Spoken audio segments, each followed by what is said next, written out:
chou à la crème de papaye, c'est Cerise, je suis naturopathe, hygiéniste, vitaliste et coach de vie. Si tu veux en savoir plus sur moi, j'ai ma page Facebook, Instagram et mon site internet où je te propose mes offres, mes consultations en naturopathie, en développement personnel et en libération émotionnelle.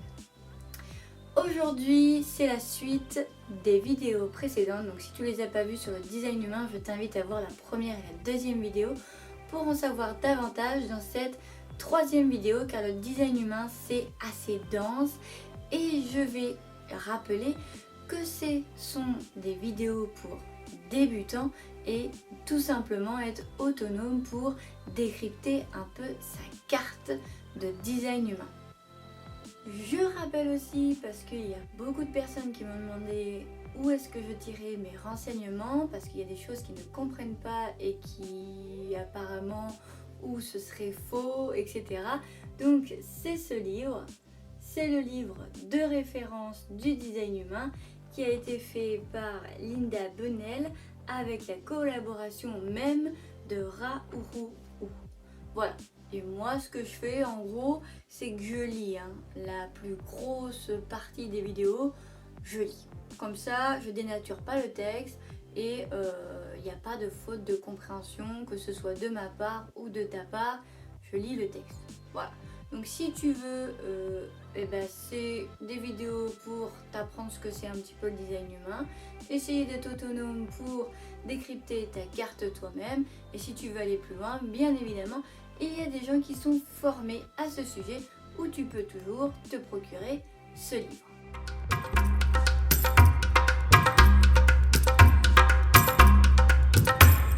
Alors aujourd'hui, ça va être assez dense parce que je vais te parler des 9 centres. Les 9 centres, c'est tout ce qui est énergétique. Ça s'apparente aux 7 chakras parce qu'avant d'être 9 centres, il y avait 7 centres. Donc l'humain est devenu 9 centres si tu veux, donc on peut les appeler chakras, centres, comme tu veux, c'est toi qui vois, tu donnes le nom que tu veux si ça te fait plaisir. Lui il parle, Ra-Uru, de 9 centres, on peut les affilier donc aux chakras. Tu vas voir, il y a des noms qui ressemblent fortement aux chakras. Ces 9 centres vont être connectés et tu regardes sur ta carte, il va y avoir des liens ou non qui vont avec les canaux, qui vont être connectés à ces centres ou pas.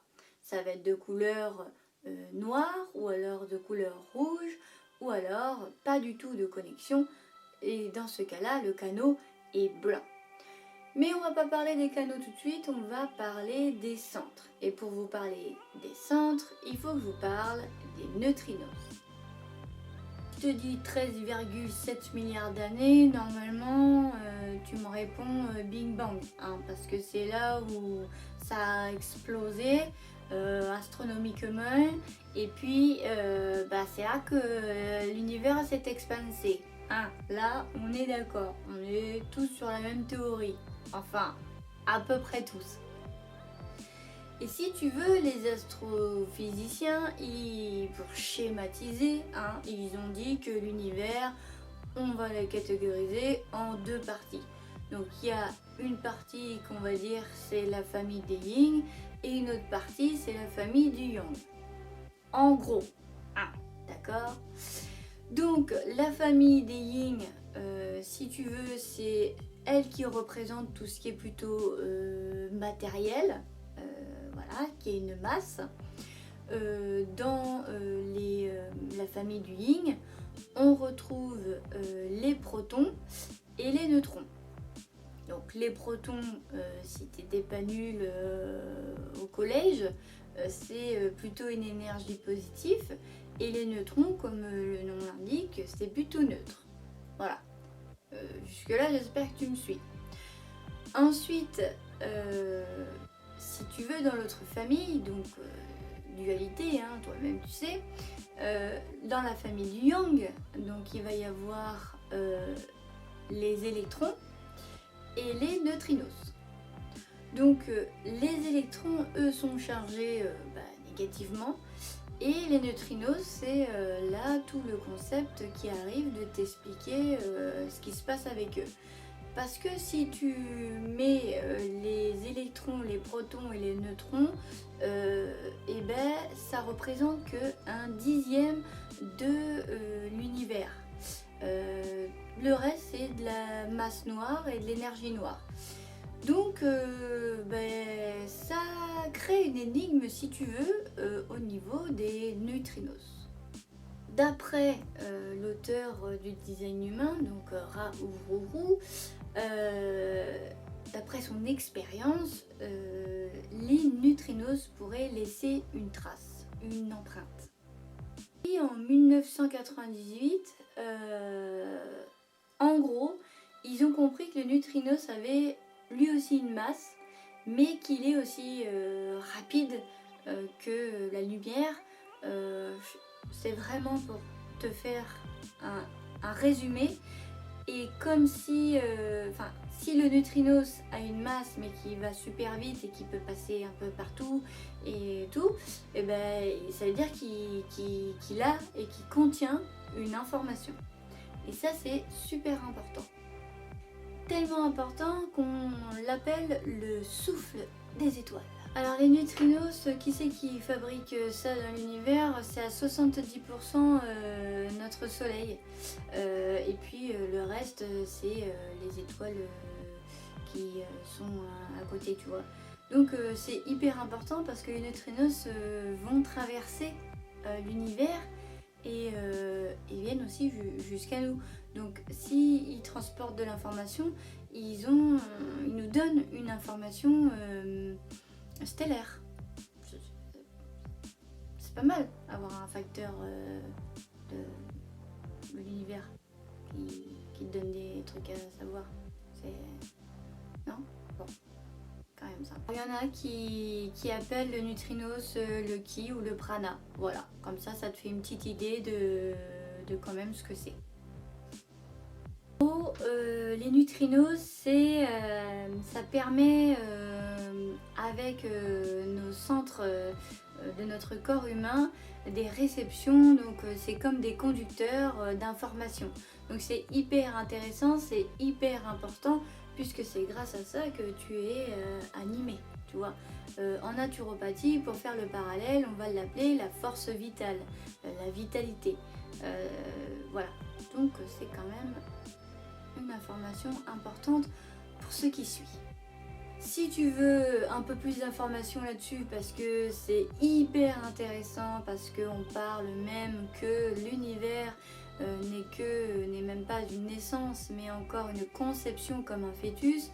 Donc j'ai envie de te dire, si vraiment ça t'intéresse, vas-y, va checker ça, achète le livre, il t'explique tout, parce qu'il l'a eu en canalisant les informations.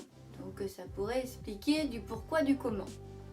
D'après l'auteur, pour faire la transition, quand même l'historique de pourquoi les humains sont passés de 7 centres à 9 centres, en 1780, on était à l'ère d'Uranus et on avait 7 centres, donc 7 chakras. Et pour lui, à partir de 1800, on est passé d'Homo sapiens à Homo sapiens in transitus. Donc on a eu nos 9 centres. Et pour lui, ça ne s'arrête pas là. En 2027, il y aura encore une transition. Pareil, hein, si tu veux en savoir plus sur pourquoi du comment de cette transition, je t'invite à faire tes recherches. Passons maintenant aux 9 centres, donc on va dire les 9 chakras, les 9 centres, tu les appelles comme tu veux. Tout du moins, ce sont des roues, des cristaux qui vont réceptionner de l'énergie, donc de l'information, et ça va t'aider à comprendre qui tu es et comment fonctionne ton aura. Parce que en naturopathie, ton aura, c'est ta couche éthérique, donc ton corps énergétique, et c'est grâce à cette énergie qu'on peut capter ton aura, ton corps éthérique, la couleur, et puis plein d'autres informations. Je t'invite à regarder ma vidéo sur le soin aurique que j'ai fait. tu seras bluffé par tout ce qu'elle m'a dit sur moi et sur mon âme. Donc pour en revenir aux 9 centres, il va y avoir des noms qui vont s'apparenter bien évidemment aux chakras. Ce sont des centres qui sont énergétiques, et ces centres que tu vas avoir qui vont être allumés, qui vont être coloriés, je sais pas comment dire, sur ta carte, ou alors qui vont être vides, ça va définir qui tu es, comment tu fonctionnes en tout cas, et vers quoi tu tends, et si tu te connais, forcément, et tu peux mieux t'apprivoiser, aussi bien de toi à toi, mais aussi envers les autres. Voici avec le livre le schéma des 9 centres. Donc je te mets une image maintenant, ça sera peut-être plus facile et de meilleure qualité bien évidemment. Donc tu peux voir sur ce schéma qui possède donc 9 centres. Ce sont des axes énergétiques, donc comme je t'ai dit, ça transmute la force vitale, hein, sur le schéma corporel, donc qui va circuler de centre à centre par les canaux.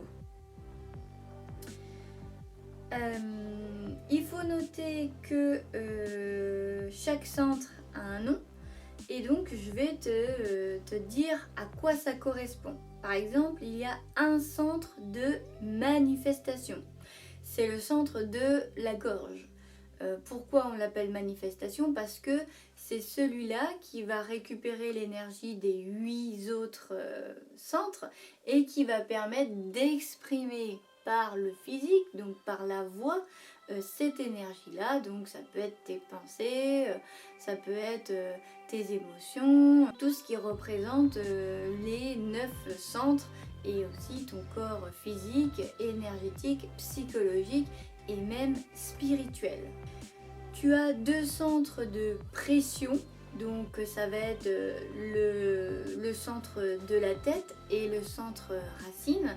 Donc le centre de la tête, ça va être tout ce qui est plutôt savoir, et le centre de racine, ça va être tout ce qui est plutôt faire. Donc forcément, ces énergies-là vont être dans ces deux centres-là pour pouvoir, donc comme je te dis, emmagasiner des connaissances, voilà, de faire acter les choses. Ensuite, tu as 3 centres de conscience, donc le splénique, l'ajna et le plexus solaire, qui sont donc des zones de conscience de soi.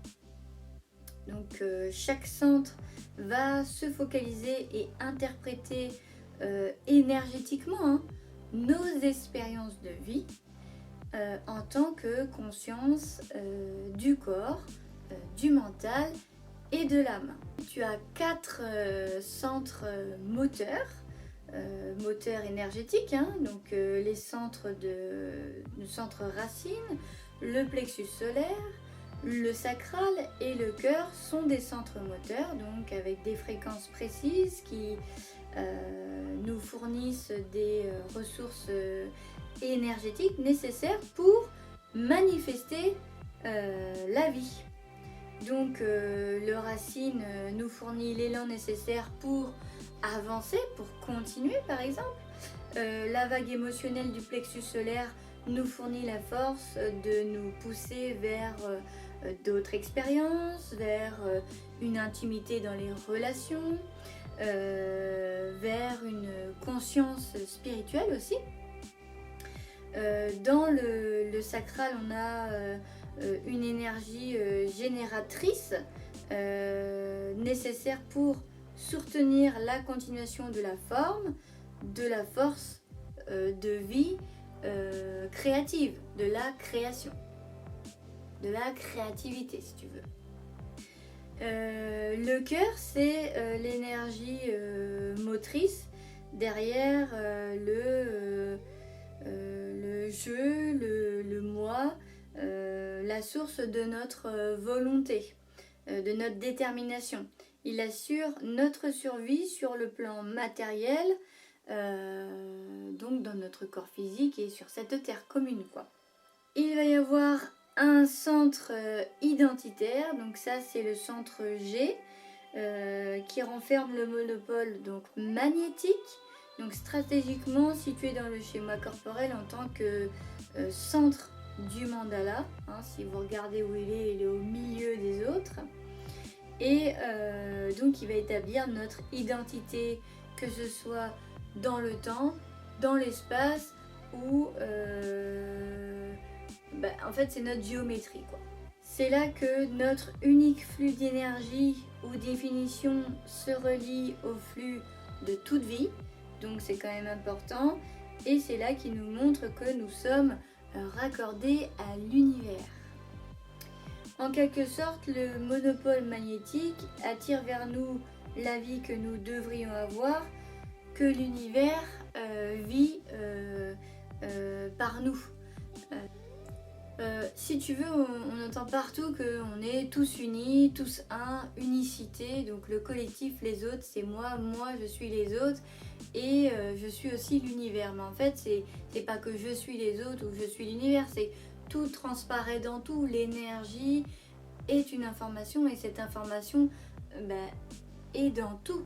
Toi, tu es aussi l'univers parce que tu es fait d'électrons, de protons, de neutrinos, etc. Donc forcément, comme tout passe dans tout, voilà, ce vide n'est pas vide puisqu'il y a toutes ces informations. J'espère que je ne t'ai pas perdu. Alors justement, tu peux noter que dans le schéma que je te mets encore ici, tu peux voir qu'il y a des centres qui sont en couleur ou qui ne le sont pas, on va les appeler les non définis. Les centres qui sont donc définis sont fixes et fiables pour ce qui est de leur fonctionnement, et les centres non définis, donc ceux qui sont blancs, sont des lieux où l'on fait l'expérience des influences extérieures et du conditionnement.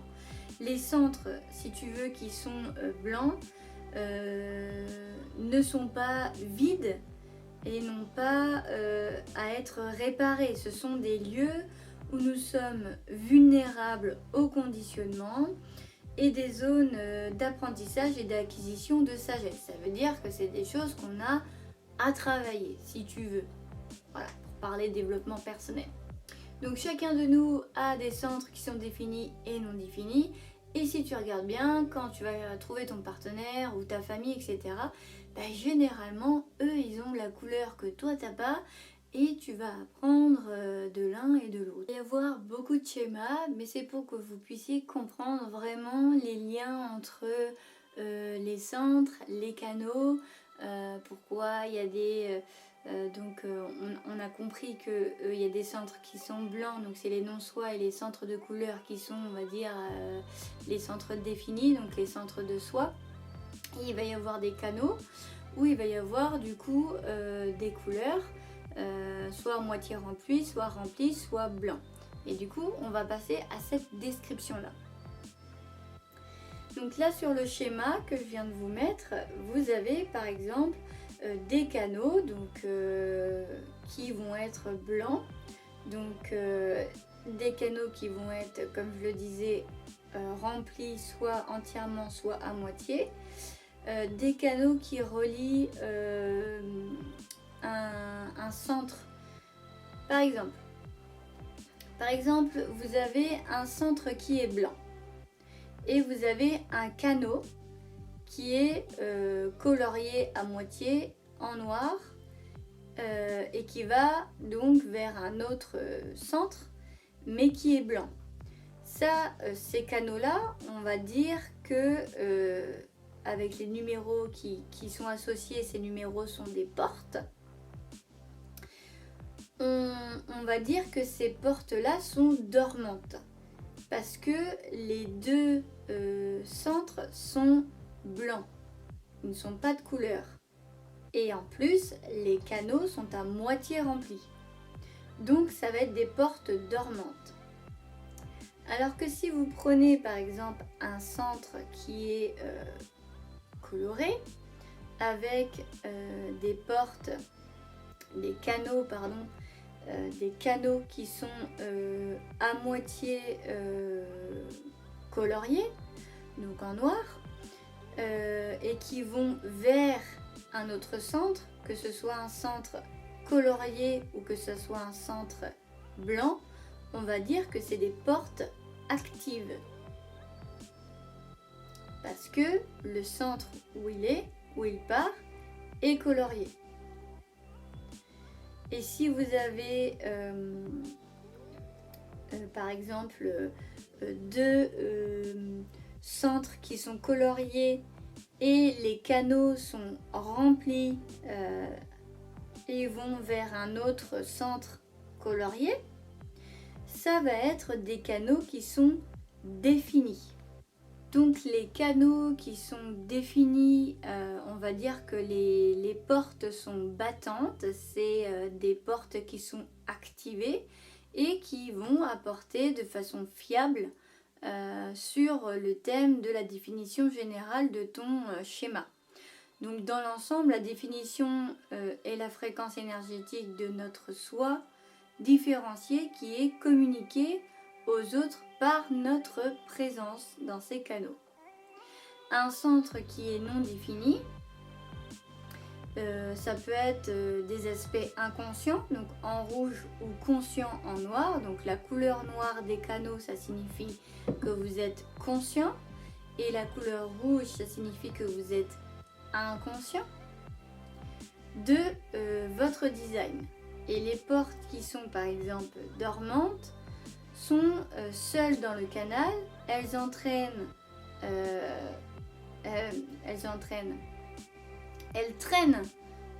en attendant d'être déclenchées par une connexion électromagnétique, soit par la porte à l'autre extrémité du canal, soit la porte dormante qui filtre ou dirige l'énergie qui arrive vers le ou les centres qui sont non définis, ce qui nous fait davantage prendre conscience de sa présence en nous.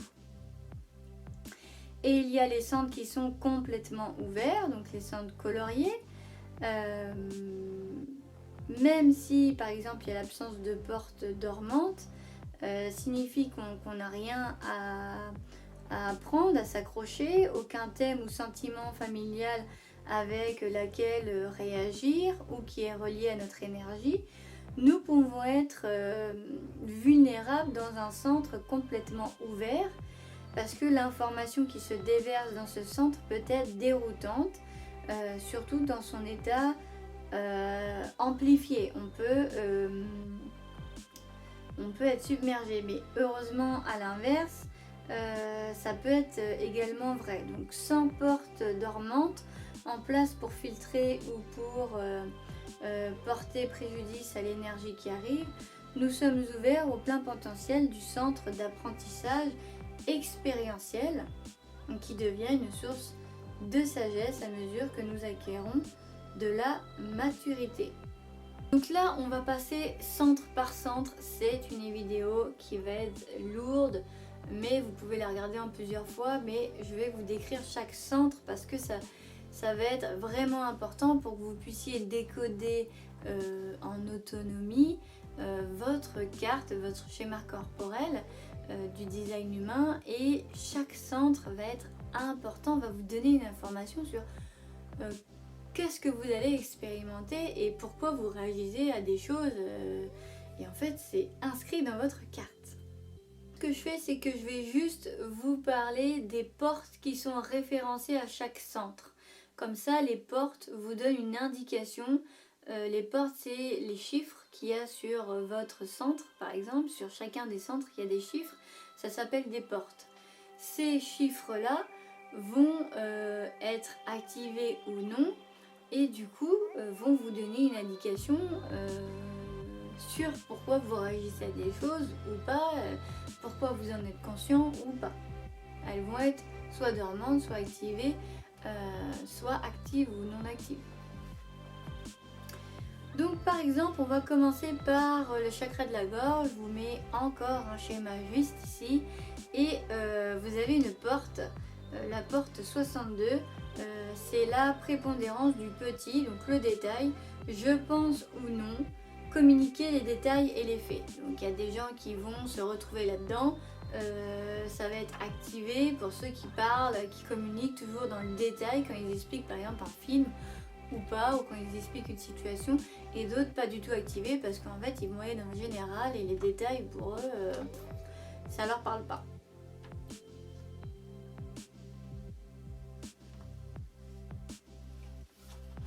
Voilà, donc déjà rien qu'en citant une porte, vous vous y retrouvez ou pas, et vous pouvez voir dans votre design si elle est active ou pas, ou si elle est en voie d'activation, et du coup ça peut forcément que vous faire sourire parce que vous allez vous reconnaître si elle est activée. 33, la rupture, l'assimilation, donc je sais ou non, communiquer des intuitions ou perspectives individuelles.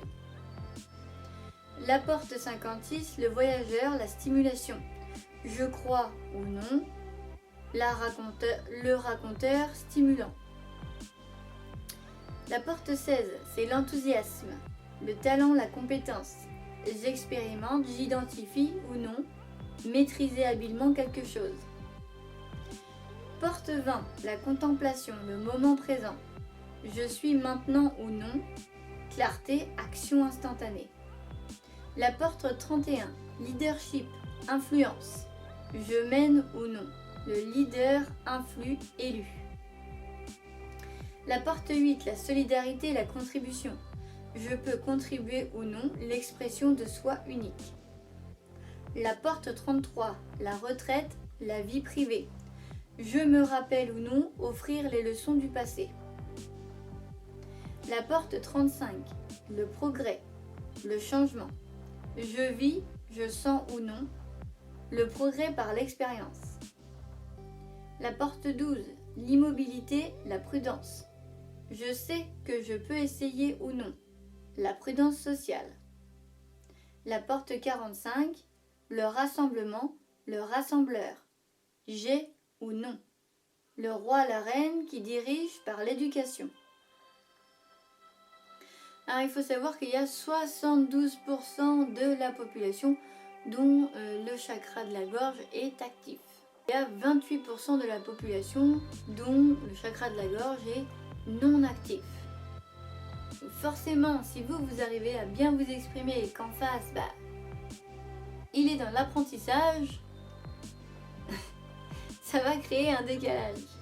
Mais c'est normal, quand on comprend mieux comment l'autre fonctionne, on sait qu'il est dans l'apprentissage, donc on lui laisse le temps d'apprendre. Et on ne l'engueule pas parce qu'il n'arrive pas à exprimer ses émotions ou à communiquer dans la non-violence, etc. Le centre de la tête, c'est le centre de la pression mentale, de l'inspiration, c'est le centre des questionnements, du doute, de la confusion. Donc je vais te remettre un schéma et on va voir ça avec les portes qu'il contient. La porte 64, avant l'accomplissement, la confusion. La pression abstraite afin de comprendre le passé et de résoudre le chaos et la confusion. La porte 61, la vérité intérieure, le mystère. La pression mutationnelle afin de savoir quelque chose de neuf, de comprendre les mystères, de connaître l'inconnaissable. La porte 63, après l'achèvement, le doute. La pression logique afin de trouver un sens au schéma en passant par le doute, chercher la logique d'un nouveau schéma. Donc il y a 30% de la population dont le centre de la tête est défini et donc 70% de la population dont le centre de la tête est non défini. C'est au centre racine, c'est le signe de la vie, de l'élan de vie, mais aussi de la sécurité et un peu du stress. Donc on active bien les surrénales. Les portes. Alors la porte 58, c'est le joyeux, la vitalité, l'incitation à corriger et à perfectionner, à améliorer les choses. La porte 38, l'opposition, le combattant, l'incitation à trouver ou à s'efforcer de trouver une mission dans la vie. La porte 54, la jeune mariée, l'ambition, l'incitation à réaliser, à s'élever, à transformer. La porte 53, le développement, les commencements, l'incitation à commencer à lancer de nouveaux projets. La porte 60, la limitation, l'acceptation, l'incitation à muter, à transcender les limites. La porte 52, restez tranquille, l'inaction, l'incitation à focaliser votre énergie, à vous concentrer. La porte 19, l'approche, le manque, l'incitation à être sensible aux besoins de base. La porte 39, l'obstacle, la provocation, l'incitation à trouver la passion et l'esprit de la vie, l'incitation à s'émouvoir. La porte 41, la diminution, la concentration, l'incitation à sentir le besoin d'une nouvelle expérience. La porte 41, la diminution, la contraction, l'incitation à sentir le besoin d'une nouvelle expérience. Alors, 60% de la population ont le centre racine défini et donc 40% de la population ont un centre racine non défini. Au centre de l'ajna.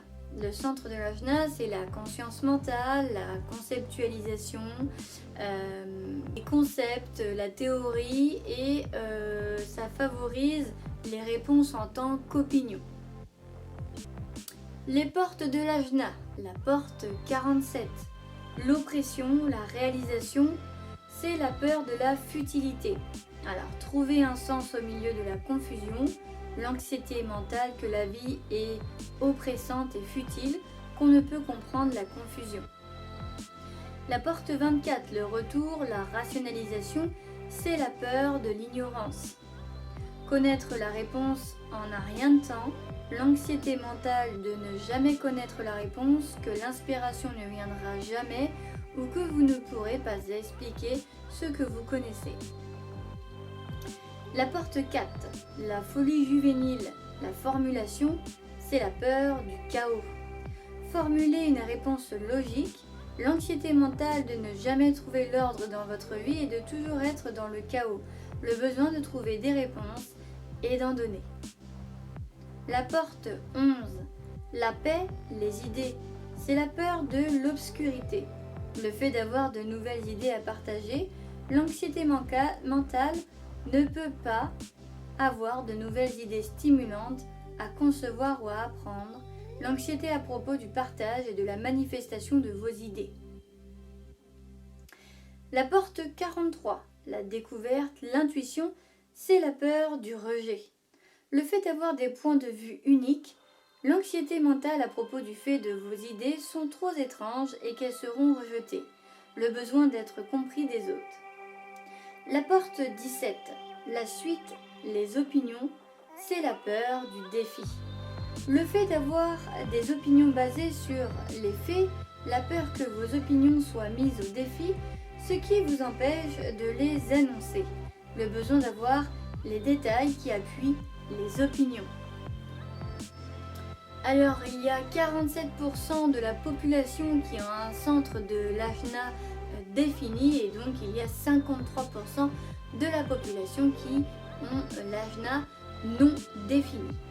On arrive au centre splénique. Le centre splénique, c'est la conscience corporelle, la vie existentielle complète, la spontanéité, la santé, le bien-être, les valeurs et le système immunitaire.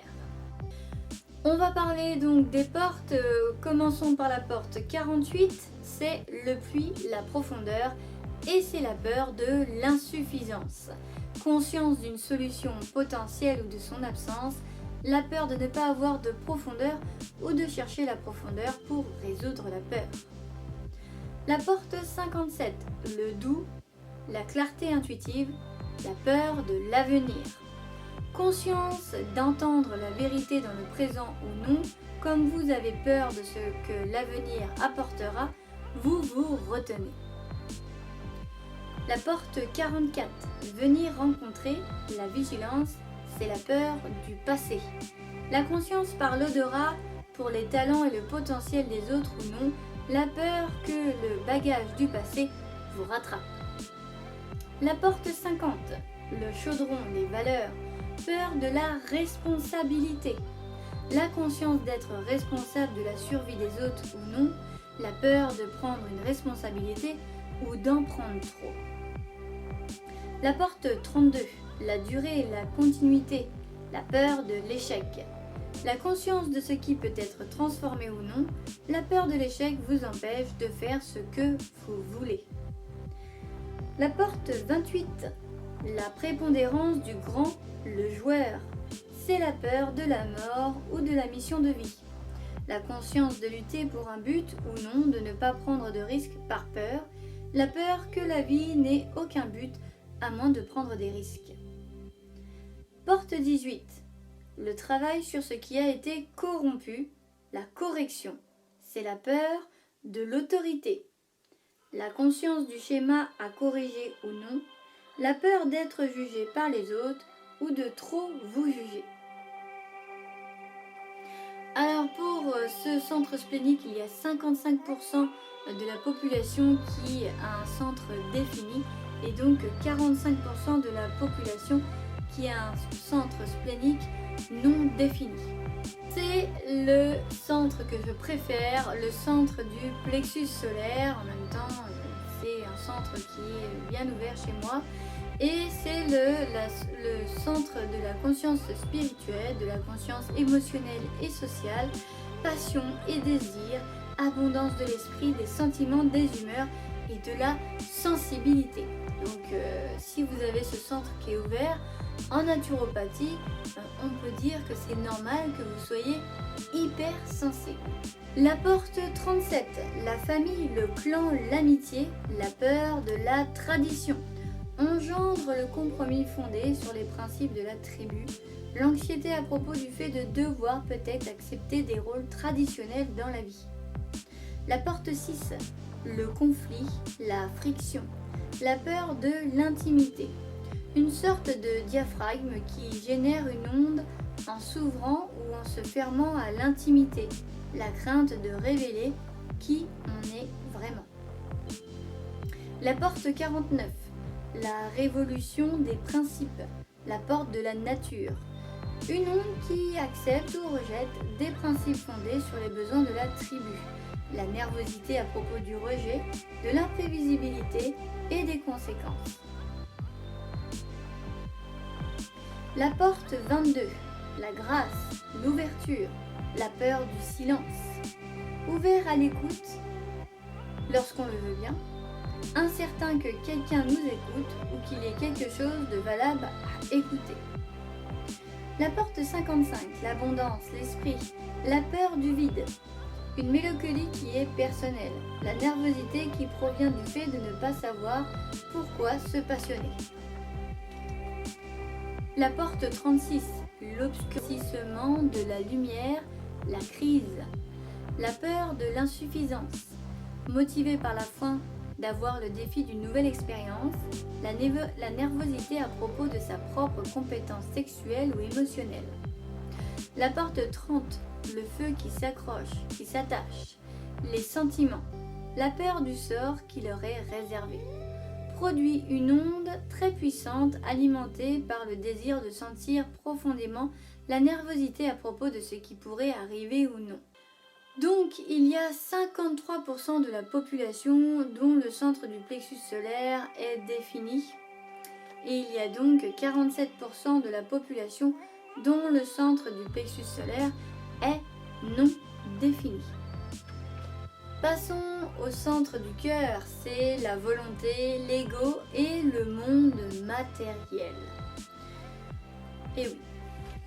Donc les portes du cœur, la porte 21, mordre à pleines dents, le chasseur, la chasseresse, être en contrôle, contrôler les circonstances. La porte 40, la libération, la solitude, le pouvoir, la volonté de fournir et de soutenir.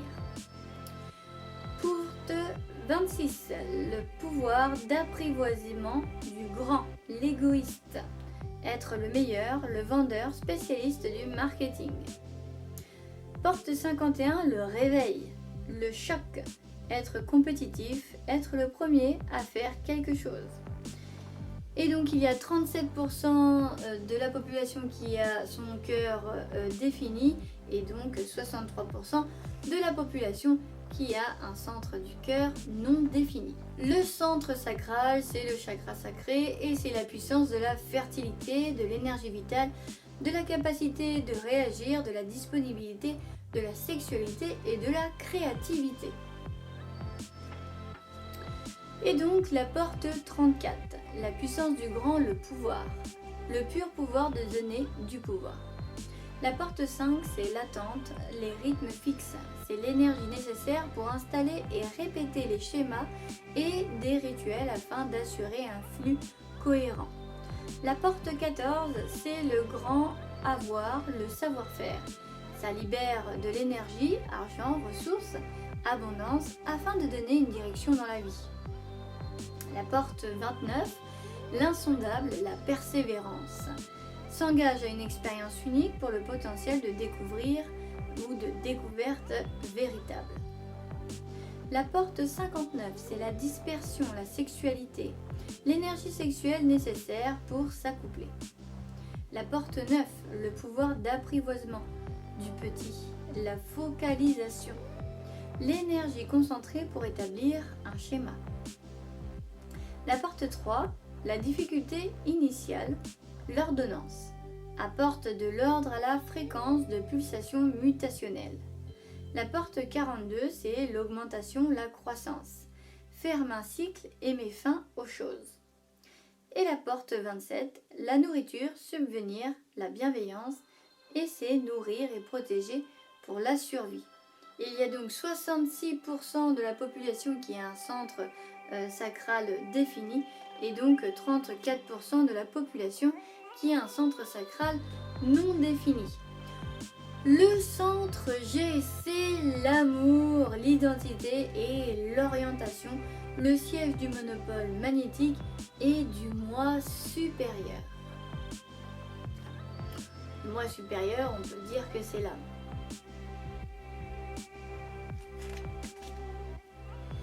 Donc dans ce centre G, il y a la porte 1, le créateur, l'expression de soi, donc notre place dans le présent, la capacité créatrice. La porte 13, c'est la communauté, l'auditeur, la direction en regardant derrière, entendre les secrets des autres. La porte 7, c'est l'armée, le rôle du soi dans l'interaction, la direction en regardant devant, dirigée par l'influence. La porte 2, c'est le réceptif, la direction du soi, la direction ou la vision, le directeur ou le chauffeur. La porte 15, c'est l'humilité, les extrêmes, l'amour de l'humanité, accueillir différents rythmes et extrêmes de comportement. La porte 10, c'est l'exploration, le comportement du soi, c'est l'amour. C'est l'amour du soi, l'amour d'être soi. La porte 25, l'innocence, la nature de soi. L'amour universel qui retient l'innocence malgré les circonstances. La porte 46, c'est la poussée vers le haut, la détermination du soi. C'est l'amour du corps, la détermination à poursuivre jusqu'au bout. Et nous avons 57% de la population qui a un centre G défini et donc 43% de la population qui a un centre G non défini.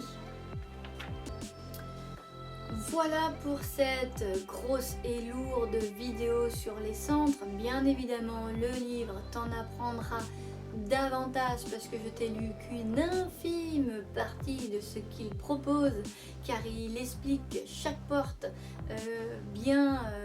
en expansion et il t'apporte aussi des liens entre chaque porte et chaque centre, etc. etc. Donc tu vois, le design humain, c'est quelque chose de fou, hein, c'est quelque chose de fou. Donc du coup on va y aller petit par petit et là c'est vraiment juste pour que tu puisses décrire en autonomie ta carte de ton schéma corporel. Alors je vais citer Haru dans son livre et pour pas dénaturer le texte je vais lire tout simplement. Il n'y a rien de plus banal que d'être éveillé car c'est ce que nous sommes censés être. Ce n'est pas un état supérieur exalté que l'on atteint par la souffrance. Cela ne fait aucun sens. Nous n'avons simplement pas eu l'éducation nécessaire jusqu'à maintenant. C'est facile d'être éveillé si pendant 7 ans, vous vivez votre vie selon votre type, votre stratégie et votre autorité intérieure, vous serez aussi éveillé que Bouddha. Je te dis à bientôt sur le chemin de la conscience et du bien-être au naturel. Bye bye et d'ici là, porte-toi bien.